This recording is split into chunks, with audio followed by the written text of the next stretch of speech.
Hi ಹಾಲ್, ಎಲ್ಲರೂ ಹೇಗಿದ್ದೀರಾ? I hope ಎಲ್ಲರೂ ಚೆನ್ನಾಗಿದ್ದೀರಾ ಅಂತ ಅಂದ್ಕೊತೀನಿ. Welcome back to Deeksha's kitchen.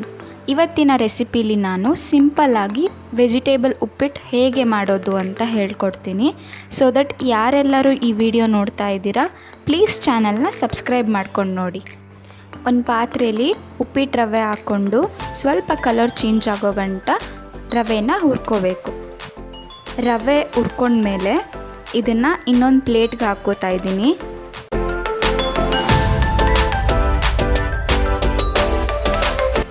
ರವೆ ಹುರಿದಿರೋ ಪಾತ್ರೆಯಲ್ಲೇ ಒಂದು ಸ್ವಲ್ಪ ಎಣ್ಣೆ ಹಾಕ್ತಾ ಇದ್ದೀನಿ. ಸ್ವಲ್ಪ ಸಾಸಿವೆ, ಸ್ವಲ್ಪ ಉದ್ದಿನಬೇಳೆ, ಕಡಲೆಬೇಳೆ ಹಾಗೂ ಹಸಿಮೆಣಸಿನ್ಕಾಯಿನ ಹಾಕ್ಕೊಂಡು ಫ್ರೈ ಮಾಡ್ಕೋತಾ ಇದ್ದೀನಿ.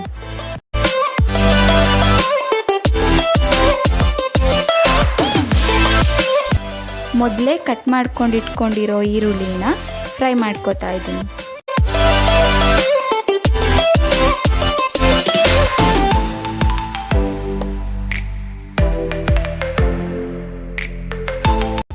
ಇಲ್ಲಿ ನಾನು ನಿಮಗೆ ತೋರಿಸ್ತಾ ಇರೋ ಸ್ಪೂನಲ್ಲಿ 1/4 ಸ್ಪೂನಷ್ಟು ಅರಿಶಿನ ಪುಡಿ ಹಾಕ್ಕೊಂಡಿದ್ದೀನಿ.